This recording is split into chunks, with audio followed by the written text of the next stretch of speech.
মুখে তিতা পেটে মিষ্টি একই প্রাঙ্গণে কেরুর আজব কাণ্ড। চুয়াডাঙ্গার দর্শনায় ৯০ বছরের পুরনো রাষ্ট্রায়ত্ত প্রতিষ্ঠান কেরু অ্যান্ড কোম্পানি যেন এক অদ্ভুত বিপরীতমুখী ট্রেনের নাম। চিনি বেচতে গিয়ে যাদের ব্যবসায় লালবাতি, মদ বেচে তারাই আবার শত কোটি টাকার নবাব। গল্পের তিতা অংশটা চিনির কারখানা।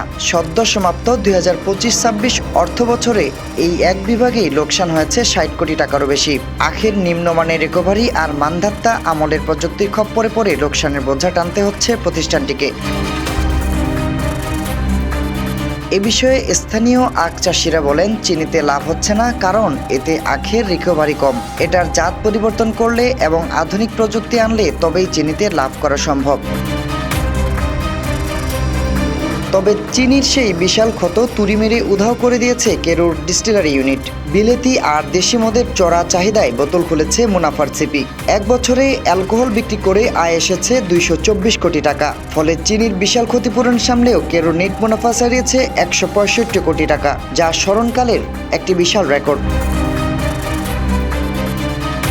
প্রতিষ্ঠানটির ডিস্টিলারি বিভাগের মহাব্যবস্থাপক রাজিবুল হাসান বলেন, ফরেন লিকারের উৎপাদন ও বিক্রি দুটিই গত অর্থ বছরের তুলনায় এই অর্থ বছরে বেড়েছে। ২০২৪-২৫ অর্থ বছরে এ খাত থেকে মুনাফা ছিল ১৮৯ কোটি টাকা, যা চলতি অর্থ বছরে এসে দাঁড়িয়েছে ২২৩ কোটি টাকায়।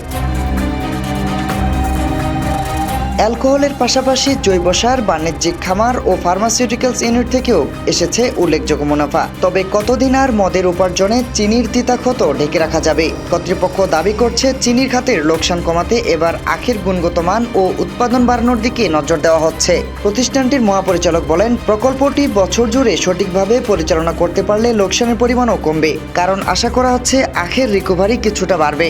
একই সঙ্গে চাষিদের কাছ থেকে বেশি পরিমাণে আখ সংগ্রহ করা গেলে চিনির উৎপাদন বাড়বে এবং আখের অপচয় কমে আসবে।